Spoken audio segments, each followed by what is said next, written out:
بسم الله الرحمن الرحيم.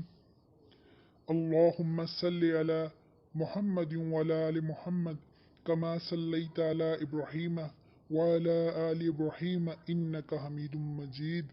اللهم بارك على محمد وعلى آل محمد كما باركت على إبراهيم وعلى آل إبراهيم إنك حميد مجيد. جنات کا چنگل قسط نمبر 4۔ آنٹی آنٹی آپ کہاں چلی گئی ہیں؟ وہ کسی نادیدہ آنٹی کو پکار رہی تھی۔ میں نے احسن کی طرف دیکھا تو وہ بیڈ پر بیٹھا کارٹون بنا رہا تھا۔ احسن بیٹا، آیت کس آنٹی کی بات کر رہی ہے؟ میں نے پوچھا۔ اس نے سر اٹھا کر مجھے دیکھا۔ پتہ نہیں ماما، میں نے تو کسی آنٹی کو نہیں دیکھا، اور سر جھکا کر پھر اپنا کام کرنے لگ گیا۔ خیر میں نے اس بات پر کوئی خاص توجہ نہ دی۔ آپ کو تو پتہ ہے آیت کتنی شرارتی ہے۔ میں سمجھی دودھ نہ پینے کا بہانہ بنا رہی ہے۔ میں جیسے ہی کمرے سے باہر نکلی، آیت کی آواز میرے کانوں میں پڑی۔ آنٹی آپ کہاں چلی گئی تھی؟ میں فوراً واپس مڑی اور اندر جھانک کر دیکھا تو کمرے میں ان دونوں کے سوا کوئی نہ تھا۔ آیت پھر حیران سی چاروں طرف دیکھ کر پکار رہی تھی، آنٹی آنٹی۔ مجھے خوف محسوس ہوا اور میں دونوں بچوں کو لے کر ڈرائنگ روم میں آ گئی۔ وہ خاصی الجھی ہوئی اور پریشان دکھائی دے رہی تھی۔ میں نے اسے تسلی دی کہ ایسی کوئی بات نہیں، بچے عموماً ایسی شرارتیں کرتے رہتے ہیں۔ لیکن اس رات ایک ایسا واقعہ ہوا جس نے مجھے مزید الجھا دیا۔ میں اس دن بہت تھکا ہوا تھا، اس لیے بے سوت ہو کر سویا۔ اچانک مجھے کسی نے جھنجھوڑ کر جگا دیا۔ میں ہڑبڑا کر اٹھ بیٹھا۔ دیکھا تو عائشہ میرے بیڈ کے پاس کھڑی تھی۔ اس کے چہرے پر ہوائیاں اڑ رہی تھیں۔ اشارے سے مجھے اپنے پیچھے آنے کا کہہ کر وہ دبے پاؤں چلتی ہوئی دونوں کمروں کے درمیانی دروازے کے پاس کھڑی ہو گئی۔ میں بھی اس کے پیچھے آ گیا۔ اس نے مجھے اندر جھانکنے کا اشارہ کیا۔ میں نے احتیاط سے اندر جھانکا۔ دونوں بچے بے خبر سو رہے تھے۔ میں نے سواریہ نظروں سے عائشہ کی طرف دیکھا، جس نے سختی سے میرا بازو پکڑا ہوا تھا۔ پھر آہستہ سے پوچھا، کیا بات ہے؟ اس نے بھی اندر جھانکا اور حیران ہو گئی۔ پھر لپک کر اندر گئی اور جا کر سوئی ہوئی آیت کو سینے سے لگا لیا اور مجھے احسن کے اٹھانے کا اشارہ کیا۔ اس کی آنکھوں سے آنسو بہہ رہے تھے۔ ہم دونوں بچوں کو اٹھائے اپنے کمرے میں آ گئے۔ اس نے آیت کو اپنے سینے سے چمٹائے رکھا تھا۔ میں نے اس سے آیت کو لے کر آہستہ سے بیڈ پر لٹا دیا۔ احسن کو پہلے ہی لٹا چکا تھا۔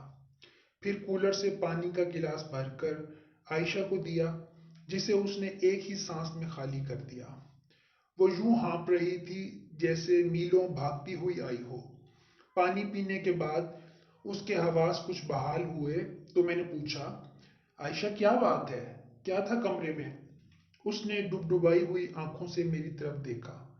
آیت کی ہنسنے کی آواز سے میری آنکھ کھل گئی۔ پہلے تو میں سمجھی وہ نیند میں ہنس رہی ہے۔ میں کروٹ بدل کر سونے کی کوشش کرنے لگی تھی کہ اچانک آیت کی آواز آئی، آنٹی پھر مجھے جھولا جھلائیں۔ میں فوراً اٹھ کر گئی۔ یہ کہہ کر اس نے ایک جھرجھری لی اور میرے بازو سے لگ گئی۔ ہاں ہاں پھر کیا ہوا؟ میں نے تسلی دیتے ہوئے پوچھا۔ کیا تھا بچوں کے کمرے میں؟ اس نے ناقابل یقین سی بات بتائی۔ اسامہ آپ یقین کریں، بچوں کے بیڈ پر ایک نہایت حسین عورت بیٹھی آیت کو اپنے بازوؤں میں جھولا جھلا رہی تھی۔ جیسے ہی میں کمرے میں داخل ہوئی، اس نے میری طرف دیکھا۔ یہ کہہ کر عائشہ نے سوئی ہوئی آیت پر ہاتھ رکھ دیا۔ اسامہ شاید آپ میری بات پر یقین نہ کریں، اس عورت نے نظر اٹھا کر میری طرف دیکھا اور آیت کو بیڈ پر لٹا کر اچانک میری آنکھوں کے سامنے غائب ہو گئی۔ میں نے اس کی بات غور سے سنی، لیکن سچ پوچھیں تو اس وقت مجھے عائشہ کی بات پر بالکل بھی یقین نہ آیا۔ میں نے محض اس کی تسلی کی خاطر کہا، تم بے فکر ہو کر سو جاؤ، میں جاگ رہا ہوں۔ پھر اس کے اطمینان کے لیے سائڈ ٹیبل کی دراز سے ریوالور نکالا اور اس کو گود میں رکھتے ہوئے کہا، اب اگر کوئی آیا تو بچ کر نہیں جائے گا۔ میری تسلی سے وہ جلد ہی دوبارہ نیند کی وادیوں میں کھو گئی۔ 2 یا 3 دن بعد کی بات ہے، ابھی مجھے بینک پہنچے زیادہ دیر نہ ہوئی تھی کہ عائشہ کا فون آ گیا۔ اسامہ آپ فوراً گھر آ جائیں، اس کی آواز میں گھبراہٹ تھی۔ خیریت تو ہے؟ میں نے پوچھا۔ اسامہ میں کہہ رہی ہوں آپ جلدی سے گھر آ جائیں۔ میں اسی وقت گھر پہنچا تو عائشہ دونوں بچوں کے ساتھ باہر لان میں کھڑی تھی۔ اس کی آنکھیں سرخ تھی، یقیناً وہ روتی رہی تھی۔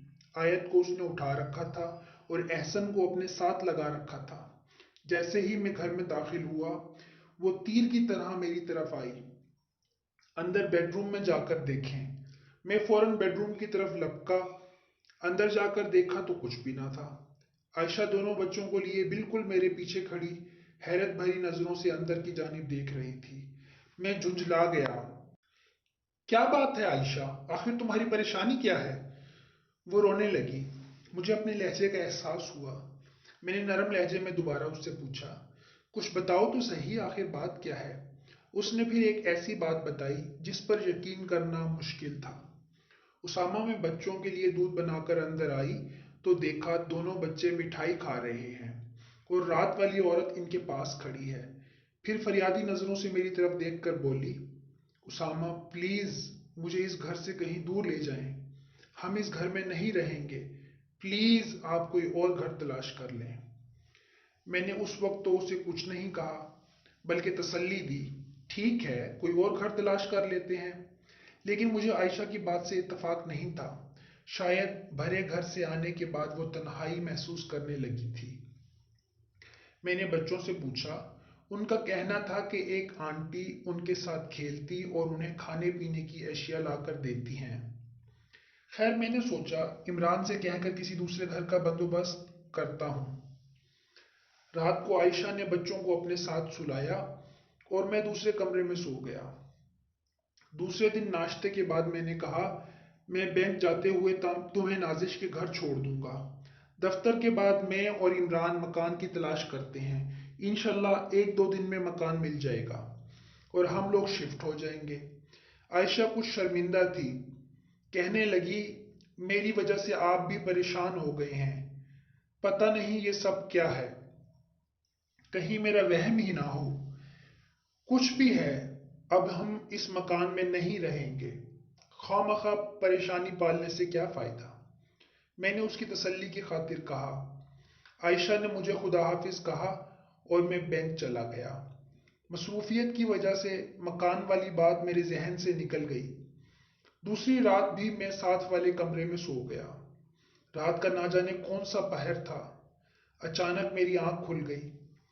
یوں محسوس ہوا جیسے میرے ساتھ بیڈ پر کوئی اور بھی موجود ہے۔